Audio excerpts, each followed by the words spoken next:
We know that no deal that could be signed would be sufficient, but also we know that they won't be able to sign a deal that they think is sufficient and the majority world thinks is sufficient.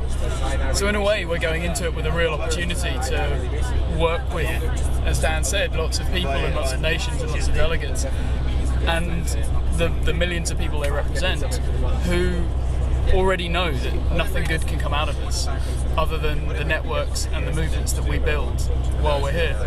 And that's fantastic. I mean, it's much better than going into something where it feels like it's all signed up and all we're doing is shouting from outside and banging on the doors. Because they're opening the door. The people who are opening the doors for us are the ones that we need to be working with, and they're the ones who are rejecting the minority elite system, which would lock them into carbon imperialism.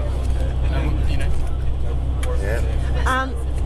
Do you want to say something else before I move on to the next one? Well, yes. There's, you always want to say more, Dan.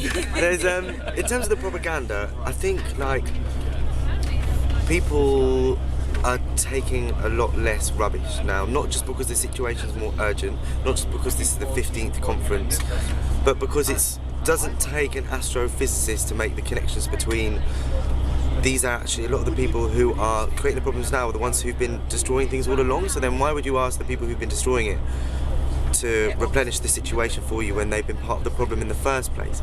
So for example, I don't really feel comfortable asking the very system which has demolished the Amazon to replace it, because actually the whole system of understanding how a rainforest works or how an ecological system, they obviously don't get because they've already destroyed it.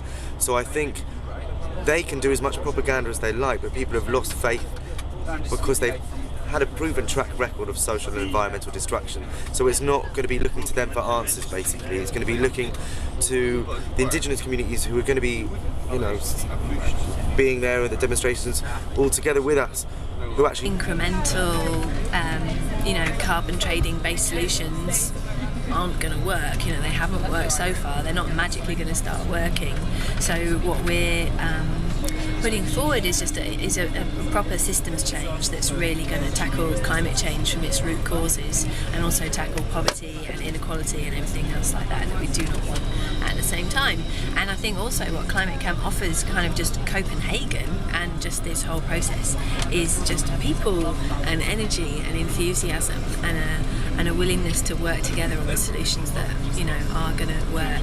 And I think also we're here to learn a lot as well. It's not like we're, you know, going to magically pull all these solutions out of Climate Camp's hat. You know, we're really definitely here to learn, and there's direct activist groups from all over the world coming, and I definitely really want to learn from them.